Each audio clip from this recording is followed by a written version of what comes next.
हाँ, तो आज बहुत ज़्यादा इंपॉर्टेंट चैप्टर अपन स्टार्ट करेंगे आपकी बुक का, चैप्टर नंबर 14। बहुत ज़्यादा 14वां चैप्टर इंपॉर्टेंट बहुत ज़्यादा है। रीज़न क्या है कि इसमें सारे फैक्ट हैं, और फैक्ट को याद करना थोड़ा चैलेंज तो ज़रूर है, लेकिन आपको मेरी अकॉर्डिंग पढ़ना है। एक तो आपको कम्युनिटी में रोज़ाना क्वेश्चन मिलेंगे, उनका आंसर देना है आपको, ठीक है। रोज़ाना यहीं से क्वेश्चन बना के दूंगा, वो देना है। और दूसरी बात, आपको एक चार्ट बना लेना है। चार्ट का मतलब एक बड़े से पेज में लिख के या फिर 2 पेज में लिख के जो नाम है उसका वैज्ञानिक नाम आगे, साइंटिफिक नेम लिख के चार्ट आपको स्टडी टेबल जहाँ पढ़ते हो वहाँ लगा लेना, उसको रोज़ाना रिवाइज करते रहना, ठीक है, क्योंकि सारे ही नाम इंपॉर्टेंट है, ठीक है। तो आपकी बुक का हेडिंग लगाओ, आप नोट्स मेरे साथ लिखना, लिखने से बहुत ज़्यादा याद हो जाते हैं, ठीक है। 14 और वो है जंतु और पादप, ठीक है। जंतु एवं पादपों का आर्थिक महत्व है, ठीक है। आर्थिक महत्व है, जंतु एवं पादपों का आर्थिक महत्व है, यानी कि इंग्लिश में बात करूं तो मैं economic importance of plants and या फिर एनिमल्स एंड प्लांट्स, ठीक है। ये अपना चैप्टर है।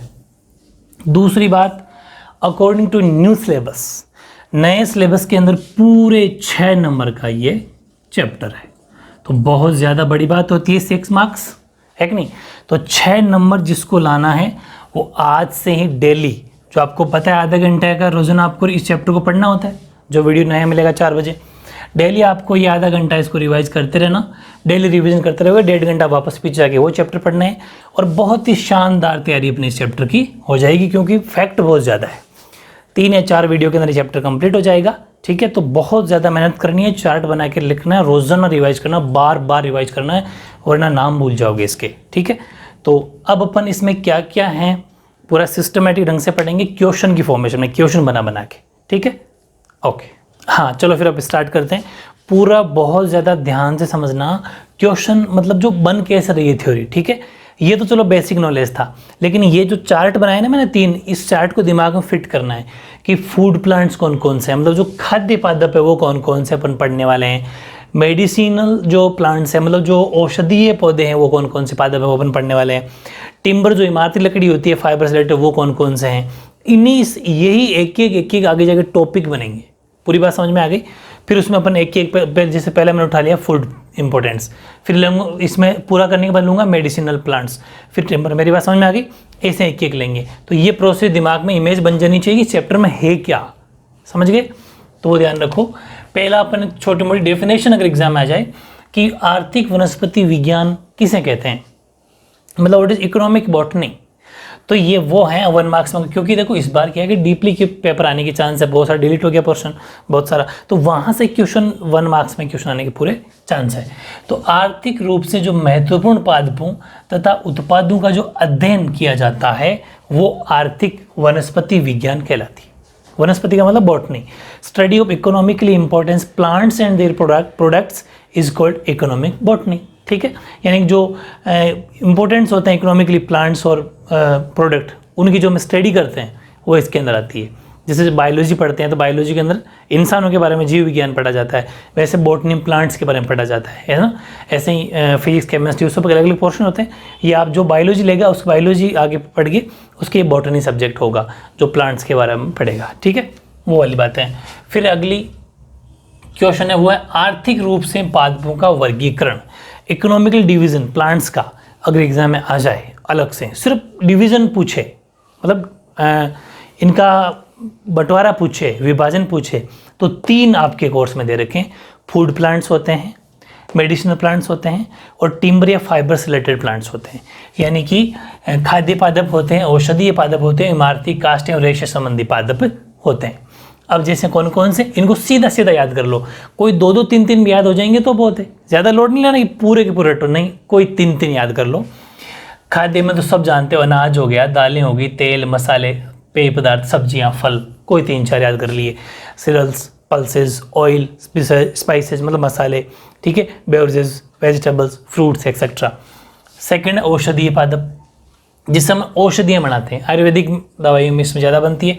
तो अश्वगंधा हो गया, अफीम हो गया, स्प्रगंधा हो गया, गुग्गल हो गया, सफ़ेद, मूसली, सफ़ेद मूसली भी होता है, मतलब आयुर्वेदिक दवाई बनाने में काम आते हैं, जड़ी बूटियाँ हैं, ये सब इसमें आ गया। अश्वगंधा, ओपियम, ठीक है, सर्पगंधा, गूगल, सैप्ड मूसली एक्सेट्रा, ठीक। सैप्ड बोलना, वाइट मत बोलना उसको, ठीक है।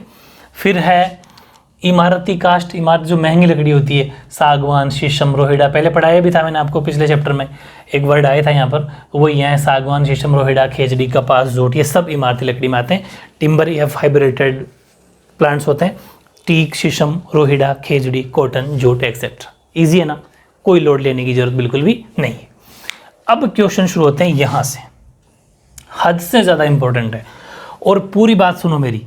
इसके लिए मैंने एक आपके लिए बहुत इम्पोर्टेंट चीज़ लेके आया हूँ आपके लिए, कि ये जितने भी हैं, अभी तो आप मेरे साथ के साथ पढ़ लो, लेकिन ये हैं भूलने के चांस, क्योंकि इनको बार बार रिवीजन करना है। एग्ज़ाम में 100% क्वेश्चन आएगा कि वीट यानी गेहूं का साइंटिफिक नेम क्या होगा, राइस का साइंटिफिक यानी वैज्ञानिक नाम क्या होगा। तो इसलिए अपन बताऊँ क्या लेके आ रहे हैं, कि मैं आपके लिए अब लेके आया हूँ एक रोज़ाना का यूट्यूब स्टोरी जो अपन लगाते हैं ना कम्युनिटी के अंदर, वहाँ कम्युनिटी में मैं आपको रोज़ाना के 2 क्वेश्चन अपन वहाँ प्रैक्टिस करेंगे डेली। जब भी आपको मौका मिले मैं 4 ऑप्शन भी दूंगा आपको, उसमें लिखूंगा कि राइस का वैज्ञानिक नाम है, फिर 4 ऑप्शन होंगे, आपको उसमें टिक करना है और आंसर लिखना है।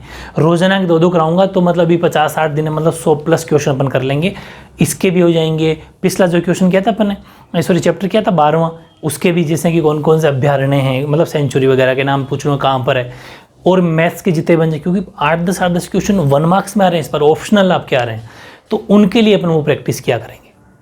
एग्जाम टाइम आएंगे तो 3-3 4-4 डालता रहूँगा, हो सकता है फिर एक साथ डाल दूँ, फिर उनका सबका एक PDF दे दूँ। मतलब अपन रोज़ाना की जो प्रैक्टिस करेंगे वो अपने लिए बहुत बेनिफिट रहेगी। कम से कम 150-200 क्वेश्चन अपन ऐसे ही कर लेंगे, हंसते खेलते प्रैक्टिस हो जाएगी, ठीक है। चलो अभी तो लेकिन याद करना है अपन को। तो देखो खाद्य संबंधी अपन ने पढ़ा था, उसमें सबसे पहले लिया अपन ने अनाज, तो ये लिया अनाज। अब अनाज में भी पहला कौन सा लिया अपन ने, गेहूँ, खाने योग्य जो चीज़ें होती है, गेहूँ हो गया, चावल हो गया, मक्का हो गया, बाजरा, ये 4 बेसिकली अनाज अपने खाने में काम आते हैं, ठीक है। पहला गेहूँ, वीट, गेहूँ का वैज्ञानिक नाम है ट्रिटिकम एस्टाइवम, ट्रिटिकम एस्टाइवम, ट्रिटिकम एस्टाइवम प्रैक्टिस करनी पड़ेगी। इसकी किस्में होती है, वैरायटी, सोनालिका है, कल्याण सोना है, शरबती है, सोनारा है, ठीक है। इंग्लिश में भी वही सोनालिका, कल्याण सोना, शरबती और सोनारा। फिर लिया नंबर 2 चावल, और चावल का वैज्ञानिक नाम होता है Oryza sativa, Oryza sativa, Oryza sativa practice करनी है। राइस क्या हो जाएगा, ओराइजा सेटाइवा। और वैरायटी होगी बासमती, सब सुन रखा है चावल की वैरायटी। तो फिर हो गया अपने स्वर्ण दाना, ठीक है, हाँ स्वर्ण दाना, और फिर है जया, फिर रत्ना, फिर सोना, ठीक है। ये चावल की वैरायटी है, किस्में हैं। अब एक ध्यान रखना, सारी वैरायटी याद करने की जरूरत नहीं है, सिर्फ 2-2 वैरायटी, कम से कम 2-2 वैरायटी, 2-2 किस्में आपको याद करनी। हाँ वैज्ञानिक नाम 100% याद करना है, ठीक है। फिर है मक्का, तो मक्का को इंग्लिश में बोलते हैं मेज, तो इंग्लिश वालों के लिए दिक्कत नहीं है, जिया मेज, नाम दोनों सेम ही है, जिया मेज, जिया मेज। वैरायटी हो गई, जो इस मक्के में जैसे कोई किसी आदमी के नाम हो वैसे हैं, विजय, रतन, शक्ति, ठीक है, विजय, शक्ति, रत्न नाम है इसके, वैरायटी है। और अपना प्यारा बाजरा, इसका नाम है पेनिसिटम टाइफाइडिस, पेनिसिटम टाइफाइडिस, पेनिसिटम टाइफाइडिस। मिलेट, बाजरा की कोई किस्म नहीं होती, बाजरा बाजरा है, सदाबहार है, मोटे दाने का अनाज होता है। और ये खरीफ, अभी देखो वैसे तो कोई ज़रूरत नहीं है, ये तीनों खरीफ में होते हैं, वह ये चौथा तीसरा ये तीनों खरीफ में, ये वीट रब्बी में है।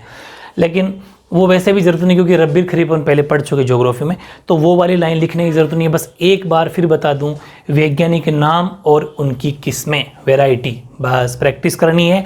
इन क्वेश्चंस को मैं ऑब्जेक्टिव बना के आपकी स्टोरी में रटा के रख दूंगा, बस ये गारंटी, ठीक है।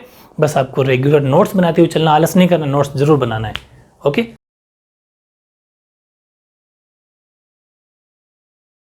हाँ, तो ऐसे ही नंबर 2 है दालें। भाई अपन अनाज स्टार्ट कर रखे थे, अनाज में गेहूं पढ़ लिया, गेहूं के बाद में अब क्या है, पल्सेस यानी कि दालें। तो दालों की अगर बात करें, दालों में सबसे पहले दालों का राजा, किंग ऑफ पल्सेस, वो है चना, ठीक है। ग्राम, नाम क्या है इसका साइंटिफिक, साइसर एराइटिनम, साइसर एराइटिनम, ठीक है। ग्राम का क्या नाम है, साइसर एराइटिनम, साइंटिफिक नेम है, वैज्ञानिक नाम है। अब मेरी बात सुनना, लगभग साइंटिफिक नाम याद करने हैं, लेकिन किसी किसी की कोई खास बात दे रखी है आपके कोर्स में, अपन को वो भी साथ में रखना है याद। जैसे कि पल्सेस के अंदर ग्राम यानी कि चने के अंदर एक बात बता रखी है खास बात, अपने ग्राउंड ने मूंगफली की एक बात बता रखी है खास, बाकी सब में नाम ही है। तो जिसमें सिर्फ नाम ही है उनमें नाम याद करना, जो खास बात होगी वो नोट्स में लिखवा दूंगा मैं, उसके बाहर आपको कुछ पढ़ना नहीं। ये बात समझ में आ गई, ठीक है। अब जैसे पहली बात क्या है चने की, तो चना का नाम तो याद ही हो गया, साइचर एराइटिनम। प्रैक्टिस करना है, बार बार बोलना है साइचर एराइटिनम, साइचर एराइटिनम। और जो आपका जो स्टडी टेबल है उसके सामने ही सारे नेम, आपको साइंटिफिक नेम का एक बड़ा सा चार्ट बना के चिपका लेना है और रोजाना बिना देखे टेस्ट देना है, जो मैं स्टोरी में डालूंगा, ठीक है। अब जैसे कि मतलब कम्युनिटी में मिल जाएगा आपको यूट्यूब में, वहाँ पर। तो उत्पादन की दृष्टि से विश्व में भारत पहला स्थान रखता है, उत्पादन की दृष्टि मतलब पैदा प्रोडक्शन की कंडीशन में, पैदा करने की स्थिति में चनों में। तो इसीलिए इसे दालों का राजा कहते हैं। ये वेरी इंपॉर्टेंट क्वेश्चन लग जा सकता है कि दालों का राजा किसे कहते हैं, चार ऑप्शन, चने को, ग्राम को। दूसरी बात, भारत कौन सी पोजीशन पे, नंबर 1 पे। India is at the top in the world in production of gram. It is known as king of pulses. बात समझ में आ गई। नेक्स्ट है अरहर, ये भी दाल है आपको पता है, और साइंटिफिक वैज्ञानिक नाम क्या है, केजनस केजन। रेड ग्राम, CAGANUS, केजनस केजन, रेड ग्राम यानी कि क्या बोलते हैं इसको, अरहर। अरहर का नाम क्या हो गया, केजनस केजन, वैज्ञानिक नाम, साइंटिफिक नेम, ठीक है। कोई खास बात इसके अंदर नहीं है। तीसरी मटर, पाइसस सोटाइवम, पाइसस सेटाइवम या सोटाइवम, इसको सेटाइवम ही रख लो ताकि याद करने में इजी रहे। पाइसस सेटाइवम, कोई सोटाइवम बोलने की जरूरत नहीं है, पाइसस सेटाइवम। पी मतलब मटर, पाइसस सेटाइवम, पाइसस सेटाइवम, ठीक है। पी से पी मतलब पी से पी मटर और पी से पाइसम, ऐसे थोड़ा याद कर लेंगे, तरीका लगा लेना अपने मन से। मूंगफली, मूंगफली होती है एरेकिस हाइपोजिया, एरेकिस हाइपोजिया। ग्राउंडनट की बात है, एरेकिस हाइपोजिया, एरेकिस हाइपोजिया, एरेकिस हाइपोजिया। इसकी खास बात क्या है कि विश्व के अंदर यानी पूरे वर्ल्ड में, संसार में, भारत मूंगफली में सबसे बड़ा उत्पादक है, सबसे बड़ा लार्जेस्ट प्रोड्यूसर है। मूंगफली सबसे ज़्यादा इंडिया में पैदा की जाती है, ठीक है, खेती की जाती है, ऐसा मान लो। India is the largest producer of groundnut in the world, ठीक है। यानी कि हम सबसे बड़े उत्पादक हैं भारत किसमें, मूंगफली में। और मूंगफली का नाम क्या, एरेकिस हाइपोजिया, एरेकिस हाइपोजिया। अब सोयाबीन, सोयाबीन इसका क्या नाम है, ग्लाइसिन मैक्स। और सोयाबीन आपको भी भिगो के खाना चाहिए क्योंकि इसमें सबसे ज़्यादा प्रोटीन होता है, ठीक है। तो सोयाबीन का साइंटिफिक या वैज्ञानिक नाम हो गया glycine max, glycine max.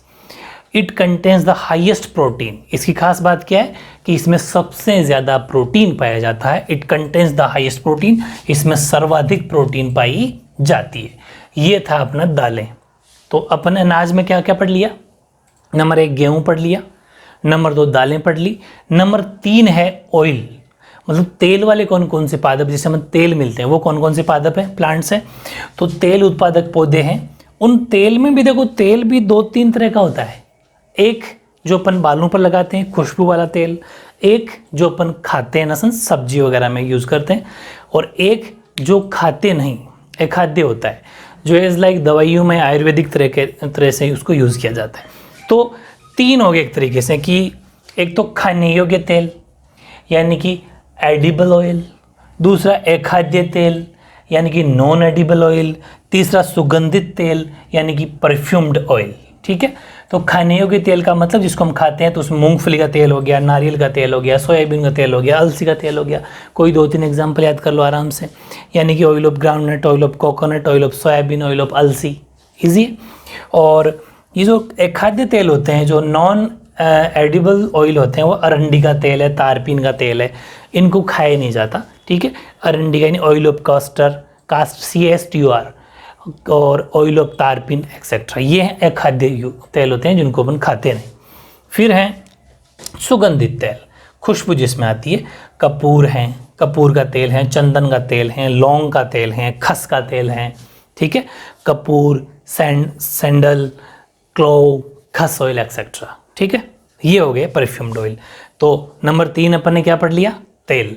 Number 4 है इंपॉर्टेंट मसाला, इंपॉर्टेंट स्पाइसेस, यानी कि स्पाइसेस में देखो महत्वपूर्ण मसाले कौन कौन से हैं सब जानते हो, काली मिर्च, जीरा, लाल मिर्च, सौंफ, धनिया, लौंग, अजवाइन, हल्दी, हींग, अदरक, इलायची। बेसिकली अपन इनको हिंदी में ही बोलते हैं अपने घर में भी, तो इंग्लिश में देखें तो ब्लैक पेपर है, क्यूमिन, रेड चिल्ली, फेनल है ना, कोरिएंडर, क्लोव, टर्मरिक, जिंजर, ठीक है, और कार्डेमम, इलायची एक्सेट्रा। ये सब हो गया अपना इंपॉर्टेंट स्पाइसेस यानी कि मसाले। तो 4 चीज़ें पढ़ चुके अपन, अनाज, दालें, तेल और मसाले, 4 बातें पढ़ ली। काफ़ी इजी है कि नहीं है? इजी है।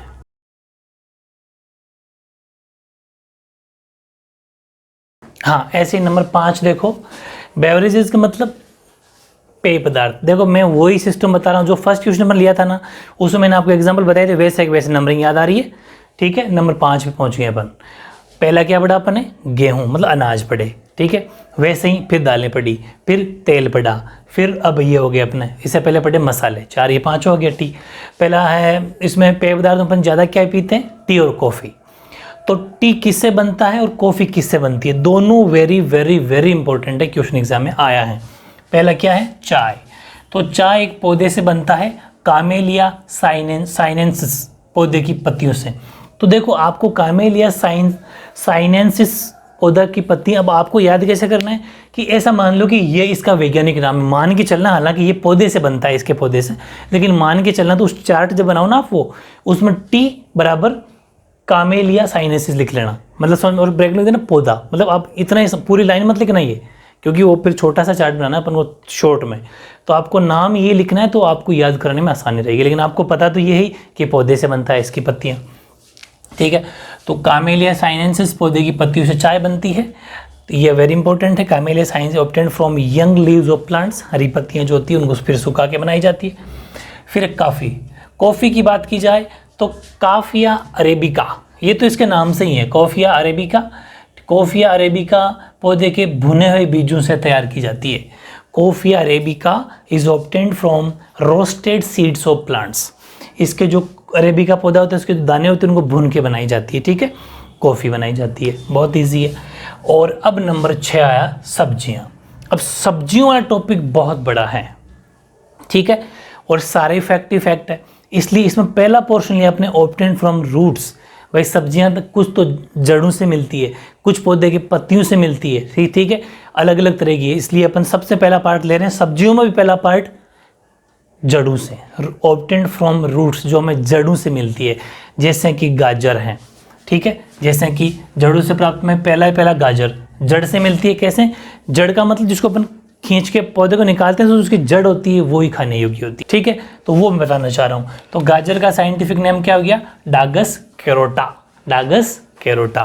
फिर सेकंड है रेडिश, मूली। अब मूली को उखाड़ लोगे तो उसकी भी जड़ी होती है, तो उसका नाम क्या हो गया? रेडिश का मतलब मूली का रेफेनस सेटाइवस, ये इसका वैज्ञानिक नाम हो गया, साइंटिफिक नेम हो गया। नंबर 3 है शलजम, यानी ब्रेसिका रापा, ये इसका वैज्ञानिक नाम है। टर्निप को हिंदी में बोलते हैं शलजम। एक है शकरकंद का साइंटिफिक नेम है आइपोमिया बटाटास,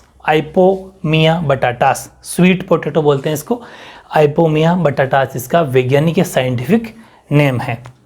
वीडियो ज़्यादा बड़ा नहीं है लेकिन फैक्ट बहुत ज़्यादा है, इसलिए अपन इसको डिवाइड करके टुकड़ों में पढ़ेंगे, ताकि आपको 1.5 घंटा बचा के वो वापस पीछे भी तो चैप्टर पढ़ना है। और टेस्ट में जैसे जैसे आपका, मुझे पता है जो मैंने आपको टाइम टेबल बना के दिया था वो मैंने भी दीवार पर लगा रखा है, उसको देखते हुए मैं आपको टेस्ट प्रोवाइड करा रहा हूँ, ठीक है। तो एक साथ टेस्ट ना देखिए, जैसे जैसे डेट नज़दीक आएगी भाई इस तारीख को टेस्ट होना, उस तारीख आपको टेस्ट मिल जाएगा, ठीक है। तो इन चीज़ों को, फैक्ट को 5-5-6 बार आपको रिवाइज करना है, और जो कम्युनिटी में जो आपको रोजाना क्वेश्चन मिलेंगे उसका आंसर आपको ईमानदारी के साथ देना, तो ये वैसे ही आपको लर्न हो जाएंगे, ठीक है। ओके।